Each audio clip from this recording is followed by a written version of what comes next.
October is Breast Cancer Awareness Month, and today we are joining forces to spread an important and life-saving message.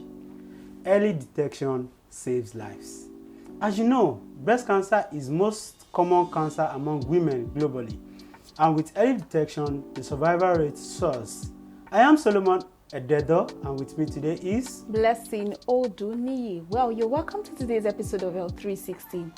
And then regarding breast cancer, we know that this month of October is the pink month. Like you would see pink everywhere, pink ribbons everywhere on your platforms. But we need to know that the most common sign of breast cancer is lump. So presence of lump in the breast shows that, this individual would be diagnosed of breast cancer. And then we have the lump in various sizes. We could have ranging from small to accumulation of several lumps to forming mass. And one thing that women, I don't want to say women now because I know your mind says women, right? Everybody, because men are not exempted. One thing that everybody should know is that you find a particular symptom does not mean that you automatically get diagnosed of breast cancer, because there are several other medical conditions that could be associated with this. And like you said, lump is not the only symptoms. There are other things you need to look out for, one of which includes hardness of the breast, scales around the breast. If you observe anything outside the regular, you should know your body. If you observe anything outside the regular, you should seek medical help.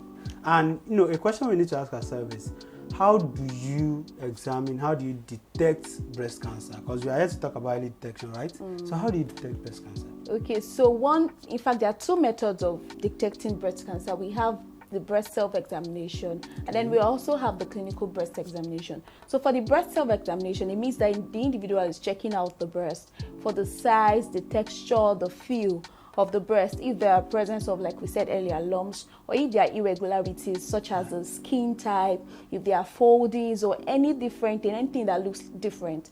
It shows that so there is something wrong with the breast and it needs urgent attention. Then for the clinical breast examination. So clinical examination basically is not done at home. You are not the one responsible for it.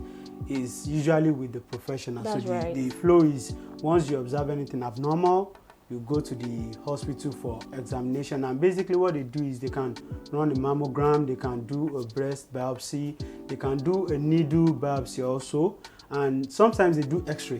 So it depends on what they need to do. They can do several imaging using x-ray of the breast to examine anything abnormal. And like you said, the fact that you feel a symptom does not automatically mean it is breast cancer. So you need to know that. And also, why are we advocating early detection? The truth is, the National Breast Cancer Association Foundation, they have this data that they studied over time. According to their data, 66% of breast cancer that is detected globally is done at the local stage. In other words, people on the local, looking out for themselves, they detect 66%, and their relative findings over 5 years shows that there is 99% chance that they will survive. So the survival rate for 5 years is 99%, which is a very great thing, 99%, right? That's very great. So it means that the statistics he has reeled out just shows that we can win the battle against breast cancer, right? So you need to check your breast, examine your breast often, go to the hospital if you need urgent attention, and then do not keep quiet, keep spreading the news. Breast cancer can be fought, and it should be fought, and I believe we would win the battle against breast cancer. Thank you so much for joining us on this episode of L360. We know you've learned a great deal. Do not keep this information just to yourself. Do well to share with your friends, families, and loved ones. I am Blessing Oduniyi. And I'm Solomon saying bye-bye for today.